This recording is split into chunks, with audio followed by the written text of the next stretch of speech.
How does self-awareness help you become a better leader? Well, I've worked with leaders for 30 years, I'll tell you.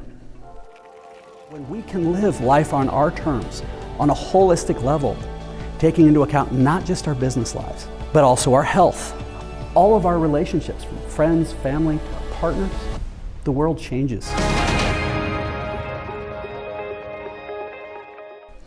All right, so I've had the good fortune to work with leaders literally all over the world for the last 30 years. I do high-end executive coaching, CEO coaching, and leadership training.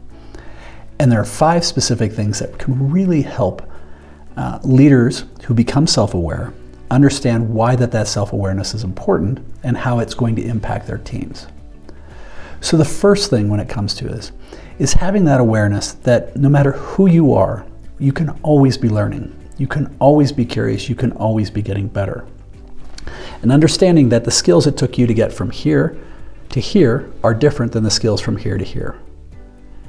And that is inevitable, that you always have to be growing, that you have to get stronger if you're going to become a better leader. The best leaders I know invest a ton of time, up to 20% of their time, becoming better leaders, because they realize that they're constantly hitting those ceilings and they have to get through those to get stronger and become a better leader. The second thing is that a leader who has a true self-awareness understands that they own the vision. The whole leadership team may contribute to it, but they have to be really clear on being crystal clear on where are we going as an organization. What does the success look like for us down the line? That vision, one of the primary obligations of a self-aware leader, is being aware that you've got to define where we're going. We have to know where we're going. Otherwise, we're going to react this way, then we'll react over here, then we'll react over here, and we're just sort of going all over, wasting energy. But when we set no, we're going to go here, and we're going to drive to that, amazing things can happen. So that second thing is for the leader who's self-aware to understand that they've got to own the vision, which means they've got to invest the time and energy to be clear on what that looks like. The third thing is that a great self-aware leader is always going to be curious, always going to be learning, trying to understand how can they get better. A great self-aware leader is going to model that behavior with their team, and when somebody comes up and challenges them, they're going to reward that in a positive way. Say, man, I don't understand. Help me understand that. I want to be curious. Be curious on where your people are. Realizing that they can come up with better ideas. Setting that table so that things are very trusting in that environment. But you have to be able to do that, and you have to have a true, genuine, self-aware philosophy that I want to understand where somebody's coming from. You're listening to understand, not listening to be right. There's a big difference, and most people listen to be right. They want to be argumentative. A great self-aware leader is going to listen to understand where it is. Now, it doesn't mean they always agree with them. Doesn't mean that you don't have a good disagreement or dust-up or debate. That is fantastic when you do that. But a great self-aware leader is going to be able to help set that table so that they can model that curiousness, that how can they always be learning. So it's also understanding that it relates well with hitting the ceilings and why people are always trying to improve themselves. Now, the fourth thing is that when a great self-aware leader is involved and they're clear on the vision and they're being curious, they're understanding those things, a great self-aware leader is going to be able to model those behaviors. What are the behaviors they're looking for to build out of their team? Because candidly, vision and building the team, those are the 2 primary things of a great leader, is making sure that they're doing those 2 primary things.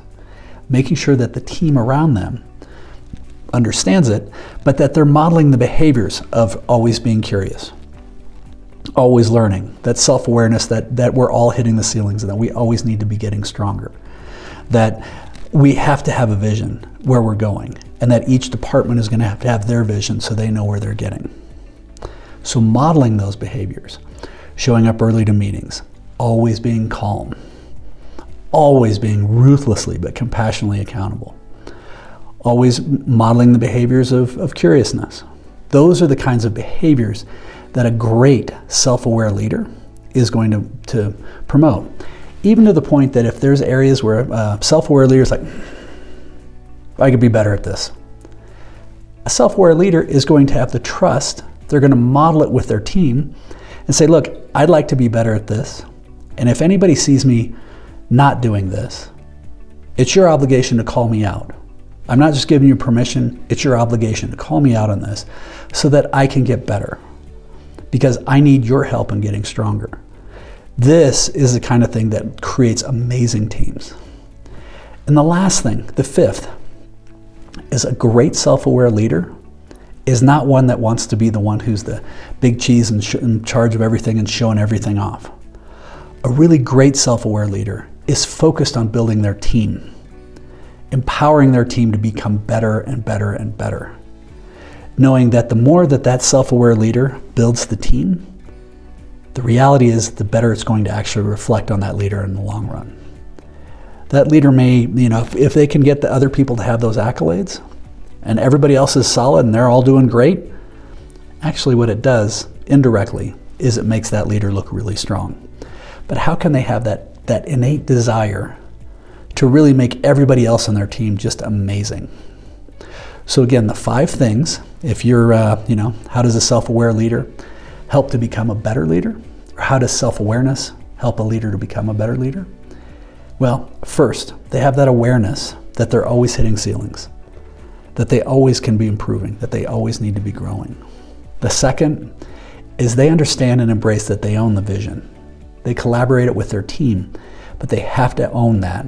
And it has to be crystal clear that where are we going as an organization? What does success look like? The third is that they're always curious. They're always learning, whether it be from the people on their team, to outside resources, to whatever it is, but they're always curious. When they listen, they're listening to genuinely understand, not be right. Doesn't mean they roll over, but they want to understand. The fourth thing is that they start modeling the behaviors that they want their team to exhibit.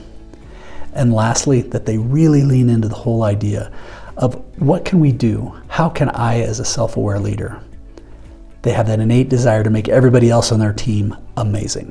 When you do that, oh my God, sky's the limit.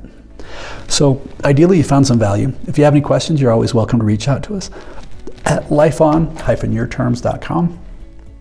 We look forward to hearing from you. Keep smiling.